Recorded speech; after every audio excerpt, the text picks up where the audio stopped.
এই মুহূর্তে একটা গণ অভ্যুত্থান পরবর্তী নির্বাচনের ফল আমরা প্রায় পুরোপুরি হাতে পেয়ে গেছি, অন্তত একটা সরকার গঠনের ব্যাপারে আমরা নিশ্চিত। আপনি 91 নির্বাচন দেখেছেন, 90 গণ অভ্যুত্থান দেখেছেন। এই দুটো সময়ের সাথে তুলনা করলে এই যে বিপুল প্রত্যাশা তৈরি হয় একটা গণ অভ্যুত্থানের পরে, সরকারের উপর আসলে কতটুকু চাপ থাকবে এই প্রত্যাশাগুলোর বাস্তবায়নের জন্য? নতুন সরকারের উপরে প্রত্যাশার চাপ হওয়ার আগে আমি আমাদের পেছনের দিকে আপনি 91 থেকে একটা ধারাবাহিকতার কথা তুলে ধরেছেন, আমাদের পলিটিক্যাল লেগেসি যেটা আমরা বলি, সেটার মধ্যে দেখেন নির্বাচনের পরে কিছু কিছু কমন ব্যাপার মঞ্জুর খেয়াল করবেন যে ফলাফল অস্বীকার করার একটা বাস্তবতা থাকে, তারপরে সহিংসতা, তারপরে অস্থিরতা, তারপরে আপনার মানে একটা ধরনের বিভেদ, এরপরে পার্লামেন্ট রচিত হয়, পার্লামেন্ট হওয়ার পরে বয়কটের একটা সংস্কৃতি আসে, ওয়াকআউট হতে রাস্তার থাকে। আন্দোলন আসে, ওয়াকআউট, রাস্তার আন্দোলন, ইভেনচুয়ালি একটা ভীষণ রকম রাজনৈতিক সংকট তৈরি হয়। কিন্তু এই প্রথম আমরা অভ্যুত্থানের পরে জন আকাঙ্ক্ষার একটা তীব্র চাপ কিন্তু রাজনৈতিক দলগুলোর মধ্যে এখন আমরা লক্ষ্য করছি, এবং নির্বাচনটিকে ঘিরে নানা ধরনের কিন্তু সংশয়, নানা ধরনের আলোচনা ছিল যে নির্বাচনটা আদৌ হবে কিনা, শেষ পর্যন্ত কি হয়, কেউ আবার ওয়াকআউট করে ফেলে কিনা। আজকে সকালে অনেকে মজা করে বলছিলেন হবে তো নির্বাচন। রাইট, কেউ কেউ বলছিল এটা, কিন্তু আপনি দেখেন যে কেন এটা নজিরবিহীন, যে এই নির্বাচনটি সম্পূর্ণভাবে শান্তিপূর্ণ এবং অহিংস একটা নির্বাচন অনুষ্ঠিত হয়েছে। এবং এখানে আমরা সবসময় দেখি যে নিরাপত্তা বাহিনীর একটা নিয়ন্ত্রণের ব্যাপার থাকে, প্রশাসনের একটা পক্ষপাতের ব্যাপার থাকে, ইলেকশন কমিশন ইটসেলফ একটা লেভেল প্লেয়িং ফিল্ড তৈরির ক্ষেত্রে কিন্তু সাংঘাতিক একটা বিতর্কের মধ্যে থাকে। এই প্রথমবারের মতো আমরা দেখলাম যে রাজনৈতিক দলগুলোর সারা দিন ধরে যদি আপনি বক্তব্য বিশ্লেষণ করেন, কারো কাছ থেকে কিন্তু কোনো রিমার্কেবল অভিযোগ কিন্তু আমরা পাইনি।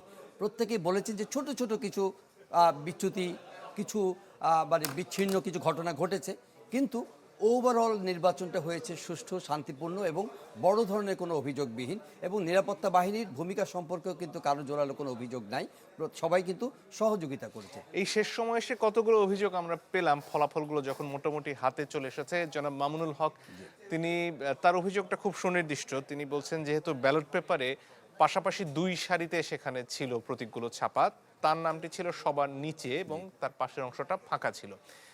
একই ঘটনা হয়েছে মির্জা আব্বাসের ক্ষেত্রে, এবং সেখানে বলা হচ্ছে যে অনেকে ওই ফাঁকা জায়গাটা সিল দিয়েছেন, সেগুলো বাতিল না হয়ে মির্জা আব্বাসের ক্ষেত্রে ঢাকা ৮ আসনে গোনা হয়েছে, কিন্তু তার ক্ষেত্রে এটি গোনা হয়নি। এবং একই অভিযোগ আবার জনাব আসিফ মাহমুদ সজীব ভুঁইয়া খানিকক্ষণ আগে এনসিপির তরফ থেকেও করলেন।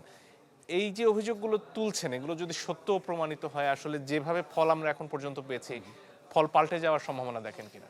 আমার মনে হয় যে এটা নির্বাচন পরবর্তী বা নির্বাচন উত্তর এই ধরনের অভিযোগ কিন্তু কোনো কে বলবো যে অস্বাভাবিক কিছু নয়। প্রতিটা প্রার্থীর পক্ষ থেকে এই অভিযোগগুলো থাকাটা স্বাভাবিক। কাজেই এটাকে সামগ্রিকভাবে নির্বাচনী ফলাফলের উপরে কোনো ধরনের ইম্প্যাক্ট পড়বে বলে তো আমরা মনে করছি না। এটি কোনো আসন নিয়ে যদি কোনো প্রার্থীর অভিযোগ থাকে, ডেফিনেটলি ওনার সেই অভিযোগটা দায়ের করবার জন্য, দাখিল করবার জন্য ইলেকশন কমিশন আছে, সংশ্লিষ্ট কর্তৃপক্ষ আছে। এরপরে নির্বাচন ট্রাইব্যুনাল গঠন করা হবে যেখানে মামলা করার অধিকার এটা নিয়ে তো থাকবে। কোনো অসুবিধার কিছু নেই। এগুলো সরকার গঠন করার ক্ষেত্রে কিংবা রাজনৈতিক স্থিতিশীলতার ক্ষেত্রে কিংবা ফলাফল যদি পাল্টে দেওয়ার কোনো ধরনের ব্যাপার থাকে ন্যায্যতার ভিত্তিতে, সেটা কিন্তু কোনো মানে অস্বাভাবিক কিছু আরেকটা নয়। অভিযোগ তারা করছেন, সেটা জনাব নাহিদ ইসলাম যে আসনে লড়াই করছেন এনসিপির আহ্বায়কের পাশাপাশি জামাত ইসলামের আমির ডক্টর শফিকুর রহমান যেখান থেকে লড়াই করছেন, এই দুটো আসনের ক্ষেত্রে এনসিপির তরফ থেকে অভিযোগ করা হয়েছে যে তাদের উপরে জোট হিসেবে এক ধরনের মানুষতান্ত্রিক চাপ তৈরি করার জন্য এখানে ফল প্রকাশে দেরি করা হচ্ছে। এটা হ্যাঁ, এনসিপির এই ব্রিফিংটা আমরা শুনেছি। এখন আপনি দেখেন যে একটু আগে আমি বললাম যে পরাজিত বলেন, আর ইলেকশনের আগে যখন আপনি ব্রিফিং করছিল বিএনপির নির্বাচন পরিচালনা কমিটির পক্ষ থেকে জনাব মাহাদি আমিন কথা বলছিলেন, তারাও কিন্তু নানা ধরনের অভিযোগ এবং কি বলবো যে ভোট কেন্দ্রে পোলিং এজেন্ট কিংবা প্রতিপক্ষ রাজনৈতিক দলগুলোর পক্ষ থেকে বা নির্বাচন কমিশনের পক্ষ থেকে যে কিছু অসহযোগিতার বিষয় আসছে, এগুলো কিন্তু অভিযোগ করা হয়েছে।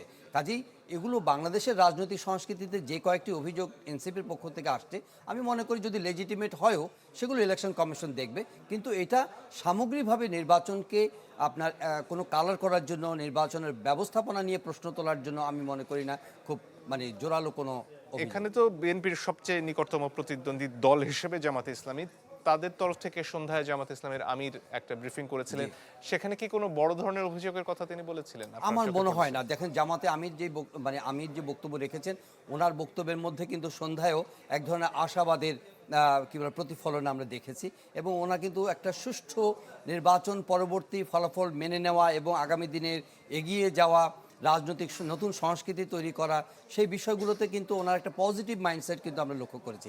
ওভারঅল কিন্তু আমি দেখেছি ইলেকশনের আগে এবং পরে রাজনৈতিক, সেজন্য আমি শুরু করেছিলাম যে রাজনৈতিক দলগুলোর মধ্যে কিন্তু এক ধরনের দায়িত্বশীলতা, এক ধরনের কি বলবো যে মানে চাপ অনুভব করার ব্যাপার কিন্তু দেখা যাচ্ছে, যে নির্বাচনটি দুটো পক্ষের জন্যই খুবই গুরুত্বপূর্ণ, বিকজ তারা কিন্তু কমিটেড আছেন অভ্যুত্থান পরবর্তী যে একটা নতুন বাংলাদেশ রচনার ক্ষেত্রে তারা ভূমিকা রাখবেন। সেক্ষেত্রে নির্বাচনটি খুব গুরুত্বপূর্ণ।